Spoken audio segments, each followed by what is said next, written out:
afternoon, everyone. This is Clem with Quinny's Book Talk and Reviews, and I am your literary ambassador. And today I have Lamar Giles on my channel today.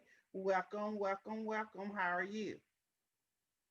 I'm fine. I'm fine. Thank you for having me. All righty. Okay, now tell us a little about yourself. I am a writer of many genres. I've written adult horror, YA mystery, middle grade fantasy, YA contemporary. I've been writing since I was a child. Have been doing it professionally for the last 20 years almost. And my latest releases are the middle grade fantasy book, The Last Mirror on the Left, and the YA contemporary novel, Not So Pure and Simple. Mhm. All right. Can you tell us a little about each one of your books? Sure. So, The Last Mirror on the Left, which is a middle grade fantasy, is the sequel to The Last Day of Summer. These books are about a detective duo named Otto and Sheed Alston, who are cousins in a very strange county in Virginia.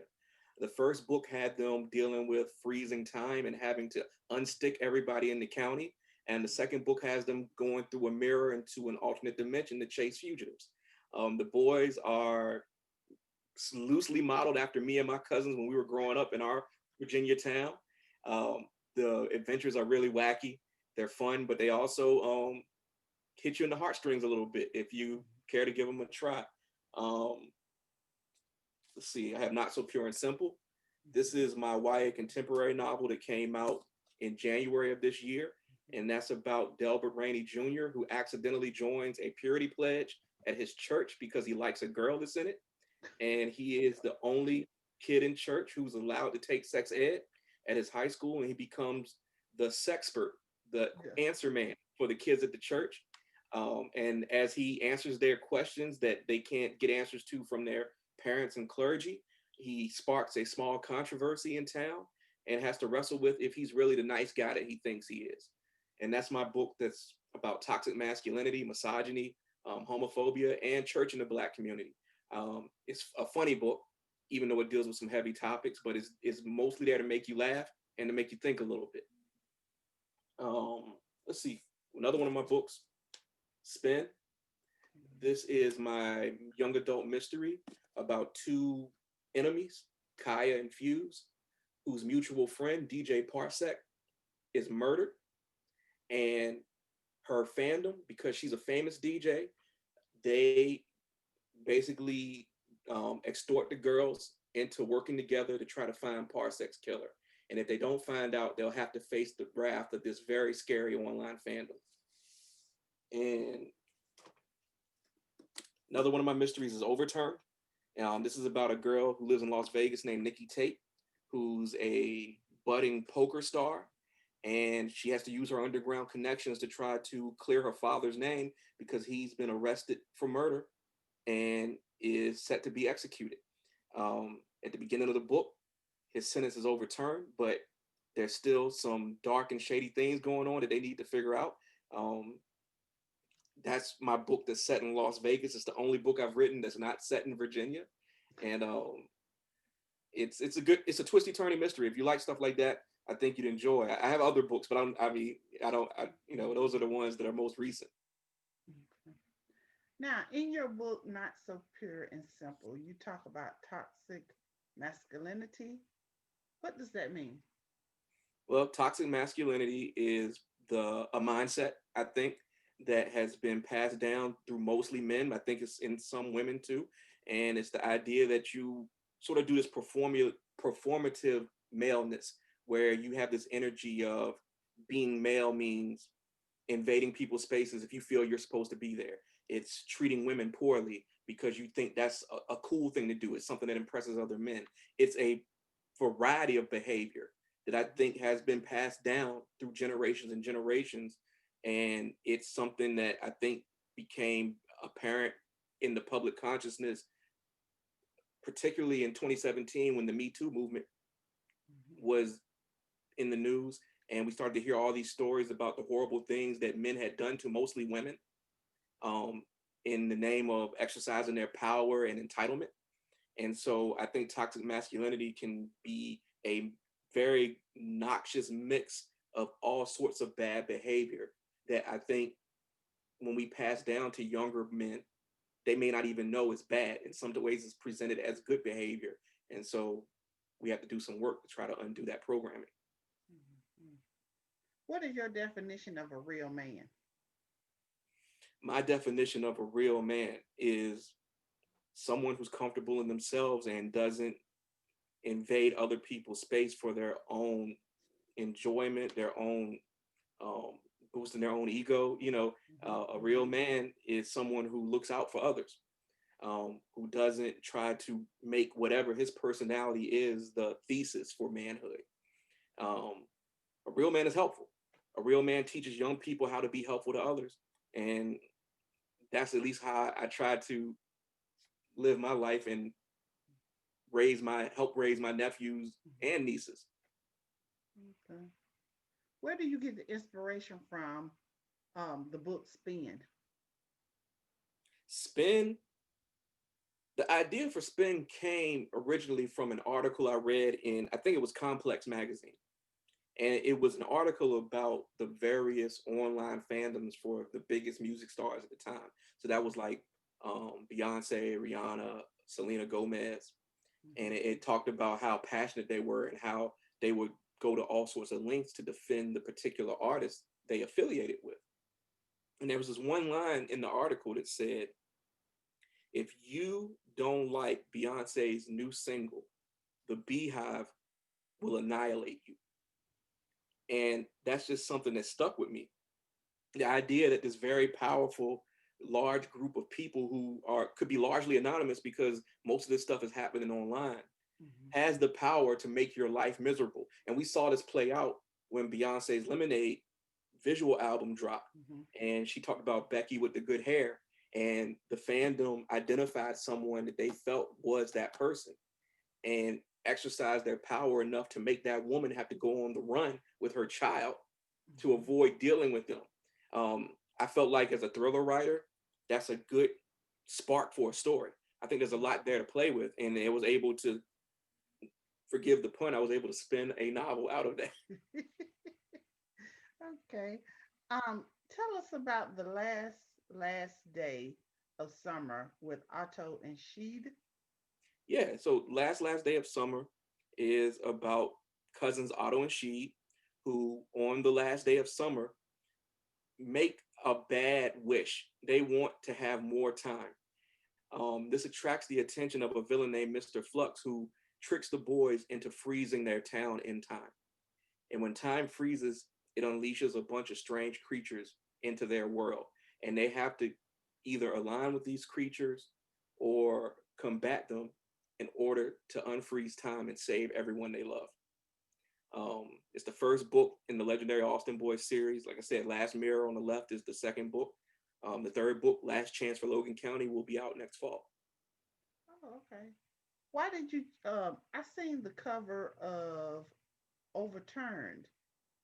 It was the like the card, the deck of cards, Sure. but then it was changed. I thought it was changed to like a woman on the front. Yeah, that's the paperback. Oh, I that's have the a copy of that somewhere. It's on my shelf. But yeah, that was the paperback cover. They released that cover, and they had a model on the front who yes. is supposed to portray Nikki. Yeah, this is Okay. just the one I had closest to me. Okay. The cover was beautiful, but I was wondering why there was a change. Yeah, yeah. I actually, it's an interesting story behind that because that publisher is Scholastic. Scholastic also published Spin. Mhm. And they just have really good designers there, so they're always doing like really innovative stuff. And we'd had some conversations not recently, but around the time when they were doing all this design work. And I was mentioning how we've seen like, there was a time in publishing where it was hard to even get a black face on a cover, Mhm. Mhm. and we had talked about that. And then I was noticing that even in my covers, when models were used, live people, I pointed out to them that they were always fair skinned. And I said, hey, I would love to see some models with a darker hue of skin because that's what my mom looks like, and that's what my wife looks like, and that's Mhm. what my sister looks like. And this was just a general conversation I was having with some editors and some designers, and they listened, And I didn't know they were going to redesign that Overturned cover, but they said, "Hey, we heard you. What do you think?" And they showed me the Wow. Overturned cover. I was like, "Wow, that's really, Yeah, yeah, I love it.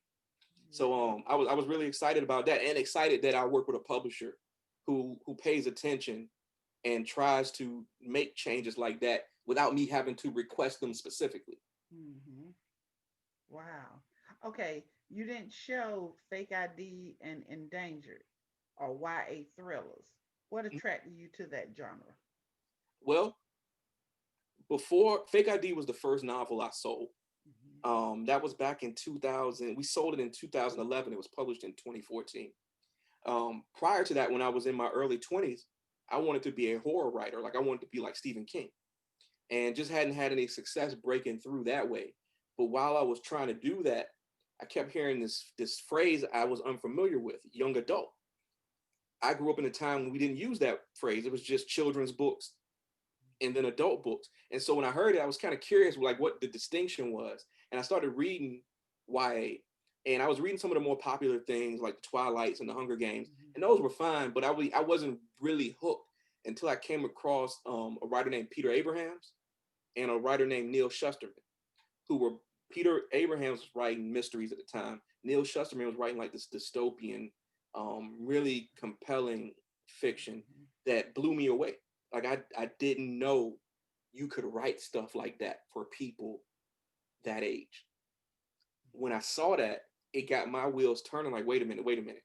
So maybe I could write something here for in this space for people this age. But it'd be really cool if I could do it and it was like a black character. And at the same time, I was reading a book by the man who formed the Witness Protection Agency. His name's Gerald Schur. He just passed away this year. But his stories about the Witness Protection Program in the early days snowballed with all of that. And I came up with the character of Nick Pearson, whose family is in witness protection. Hmm. And it was an easy book to write. Like it came naturally. And at this point, I've been trying to sell books for 10 years and had no clue it was going to be the one to break through, but it did. And I've just enjoyed being in that space ever since. Oh, okay. Uh, you are in 6 short story series. How was it writing short stories? Well, short stories are what I started writing originally. Like when I was a kid, that's where I began. And so in terms of how it is for me, it's really fun. It's a nice break from doing the longer work. Hmm. But I also felt it was very integral to me developing as a writer. Like I teach writing as well, and I always try to recommend that people who are new and trying to build skill start by writing short fiction. And this is thinking that I got from a writer named Stephen Barnes, who was someone I've looked up to for many years. And he's said it many times that you can write a short story like every few days. And every time you're doing it, you're learning beginning, middle, and end. So you have a much shorter learning curve than if you're just trying to start out writing novels. And in the same time it could take you to write one novel, you could conceivably write 30, 40, 50 short stories. And you learn from that repetition. Hmm. And so for me, I love writing them. I love reading them. And I always recommend that people who want to write try them in some form of fashion to help build their skill. Okay. Can you tell us more about what We Need Diverse Books is? Sure. We Need Diverse Books is a nonprofit that was started in 2014. It's the brainchild of Ellen O, who's a Korean American fantasy writer. I was one of the people who knew Ellen before things got rolling. She asked me to help out in the early days. And so I'm considered one of the co founders. And the organization is focused on making sure every child from every background has representation in the books they read. That's the simplest way to put it. There's a much longer story about how it went from just an idea to a nonprofit. But in these, what is it? We started in 2014, so 6 years old, going on 7 now. We've been able to put together several programs to help reach those goals.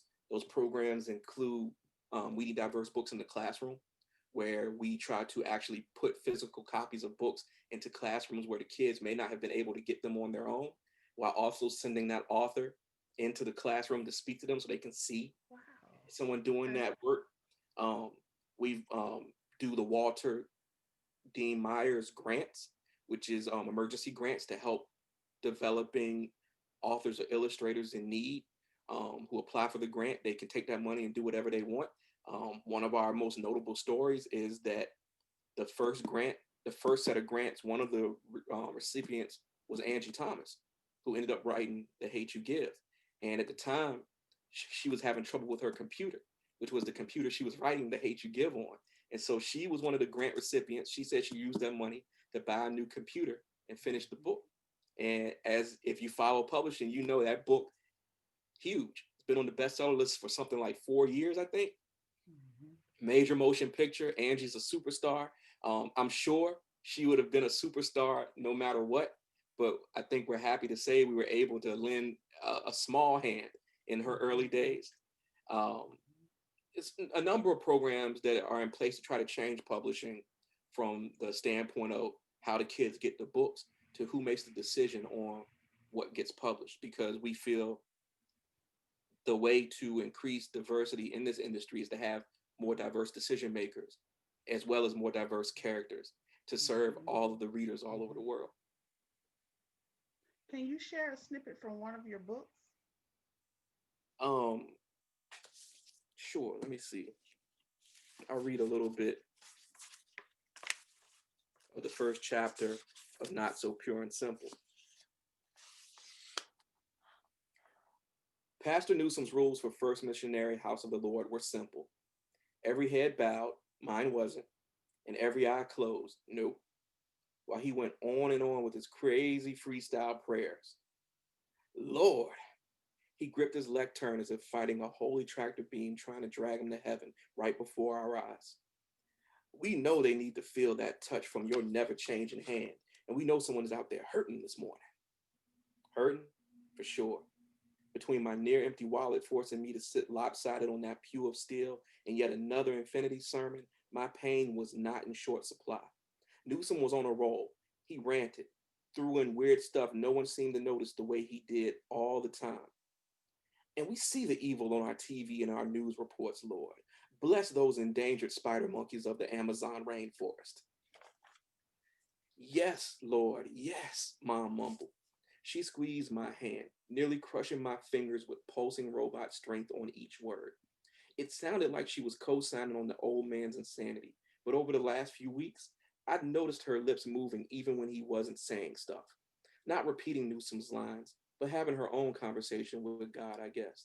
The protocols of Mom's Sunday worship were still fairly new to me.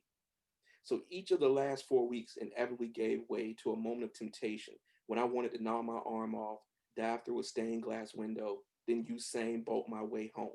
Yet I endured, partially to not endanger possession of my car keys, though, if I was being honest, there was another incentive for my continued attendance. Kiara Westing. Oh, thank you, thank you, thank you. Yeah. What do you do when you're not writing? Um, I'm a gamer. I've been playing video games my entire life, so um, I was fortunate enough to get a PS5. Hard to get their hands on, um, Ooh. but so I've been spending a lot of time with that, particularly in the current situation we're in, where we can't really socialize and we can't really go out. A lot of time on my PS5, but I do miss being able to go to like an actual gym. So I look forward to when that's available again. Hmm. Hmm. What is your role in the literary community? That's an interesting question. I don't know. I say this.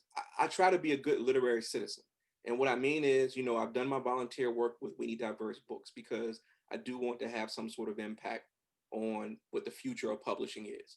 Hmm. I haven't been able to participate as much in the last couple of years because of the way my publishing schedule has been. But I do hope that I am one of the Black voices contributing to a variety of Black stories. Hmm. Um, I think for a long time, publishing has either avoided Black stories or treated them as a monolith that tends to lean towards the Black pain narrative. And so I think if I'm doing anything, it's just giving an alternate story. I try not to do the Black pain narrative because I think a lot of people are already doing it and doing it better than I could. So that frees me up to do the sort of work I want to do, which is more particularly for middle grade fun fantasy. Mm-hmm. I like writing my mystery novels because I present Black protagonists that Mm-hmm. have a variety of skills that you may not have seen before. And I really enjoy Not So Pure and Simple because it was just fun slice of life stuff. So I guess I'm just, if I had to say I had a role, I'm an alternative. I'm an alternative story if you're looking for something different. Okay. What has been your greatest accomplishment thus far in your literary career? My greatest accomplishment thus far in my literary career. Um, you're asking me some tough ones. This is stuff I don't. This is stuff I don't really think about too much. I don't know. I, I'll say this. So I grew up a Stephen King fan. Like Mm-hmm. I really admire his career. And in his book on writing, which came out 20 years ago, that's his memoir. Mm-hmm. He talked about how sometimes he gets criticized. He doesn't always get the best press. Like people don't always consider him the best writer. But he said the validation he was looking for was a paycheck. He was able to take care of his family. And something I always wanted and was to be able to write stories while being able to keep a roof over my head, not necessarily have to struggle. I Mm-hmm. wasn't in love with the idea of being a struggling artist. So in my mind, my greatest accomplishment is I make a living at this. I do okay in a field where probably nobody expected me to do okay, and my career is going to keep going. I think that's huge. I think it's a blessing. I don't think many people get to say that. So the fact that I can bring home a paycheck doing something I love is my biggest accomplishment. Oh, okay. What are you currently working on right now? Working on okay, so the third book in the Legendary Austin Boys series comes out next year. There's a pair of characters in the book, Wiki and Lean. They're known as the Epic Ellisons. Um, they're fan favorites. Everyone loves them. They're another team in town that does something similar to Otto and Sheed. They're going to have a spinoff series. So Wiki and Lean are going to get their own book, which I guess will be out in fall of 2022. I'm writing it right now. Okay. And I'm working on a couple of other projects I can't give you specifics on yet, Mm-hmm. Mm-hmm. but Mm-hmm. there's some exciting things coming that I look forward to being able to announce. Okay. What is the most surprising thing you have discovered while writing your books? The most surprising thing I've discovered is it never gets easier. Um, you think in a lot of jobs, once you've done it for many years, you sort Mm-hmm. of it's like second nature. But I find it's different every time. It never gets any easier to write a book. And what you have to do is just remind yourself that you have done it before and you faced this uncertainty before and found your way through. And so I find that even what is it, seven novels? I think it's seven novels in. Mm-hmm. It feels like I'm still writing the first one. And I say seven, those are the published novels. If I count all the ones that weren't published, it's probably closer to 15. And every time it's difficult, but you got to convince yourself you know a little bit of what you're doing Mm-hmm. and push through. Mm-hmm. What has your publishing journey been like? My publishing journey has been rocky. And I say that because I broke in around 2010, 2011. So we're talking a decade ago. And it was a decade leading up to that of me trying to get in without making a lot of traction. I had sold some short stories and won some contests. I'd had small successes, but could never really break through. Um, Part of that was me getting better, and so Fake ID was probably the first novel that was good enough to break through. But even with that novel, the obstacles we ran into because I was a Black guy trying to write a Black character made it hard because this is not an industry that is necessarily open to a lot of different voices. There was just an article in the New York Times last week. Um, I think the article was called "Why is Publishing So White?" Um, every few years, the Times runs some sort of article speaking to this issue of how it's incredibly difficult for people of color to make it in this industry, largely because the gatekeepers aren't allowing access, if we're being honest. Mm-hmm. Um, Mm-hmm. Fake ID was a book, I think, that could have been like a hot purchase if I'd been a white guy writing about a white character. the rejections we ran into when we were trying to sell fake ID were along the lines of great story, great writing, but essentially we already have a black writer. So having to overcome that and find the one editor in all of publishing that would give me a shot made things difficult to even get in. And then afterwards, it made things difficult in terms of getting support from the publisher, marketing dollars. And it creates that self-fulfilling prophecy of black writers don't sell. Well, you can't sell if you don't have the marketing support of the corporation behind you. And so it's been a lot of up and down. Things are much better now. I work with publishers and editors who really supportive of the work, and I've learned to be my own marketer. So it's not just them trying to push the book. I have techniques and things I do to push each of my books, but it's tough. It's a tough industry, no matter who you are. Add on to the fact that you're coming from a marginalized group and multiply that toughness. Okay.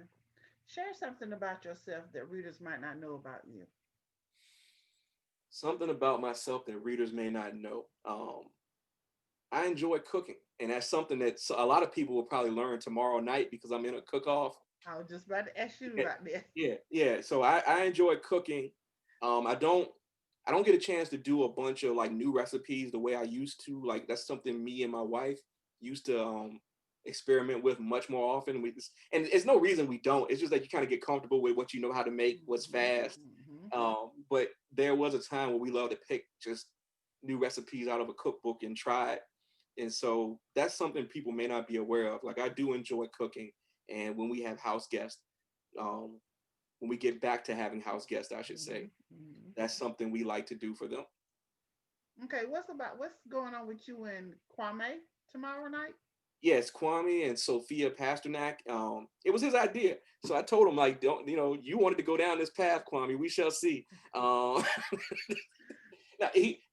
we're just trying to do something different. We've been doing the Zooms and Skypes and everything all year long, and Kwame just had the excellent idea of, hey, the three of us, we like food, we like to get in the kitchen. Let's just cook something and hop on, and we can talk books, we can talk about food, and just make it a little bit of a different conversation than what we've done all year.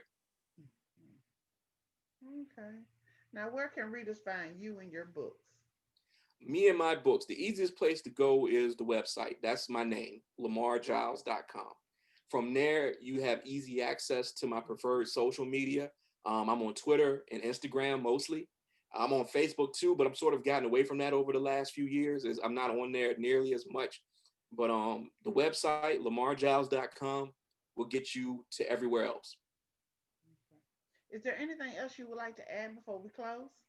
I just want to say thank you. I appreciate you taking the time to have me on, let me talk about the books. Um, I can't be here without people like you helping spread the word. So I do appreciate it. Thank you. Thank you. All right. Well, thank you for being here today. I really appreciate it. Oh no, it's no problem. Thank you. I And hope you tell have. us tomorrow where the cook-off is going to be. I think if you go to Kwame's Facebook, you can watch it live. Also, the host is Brain Layer Books. So I think there's a registration link on their site too. Okay. Thank you so much. Yeah, no problem. Thank you. All right. This is Quinny Clem with Quinny's Book Talk and Reviews. Happy reading. Bye, y'all.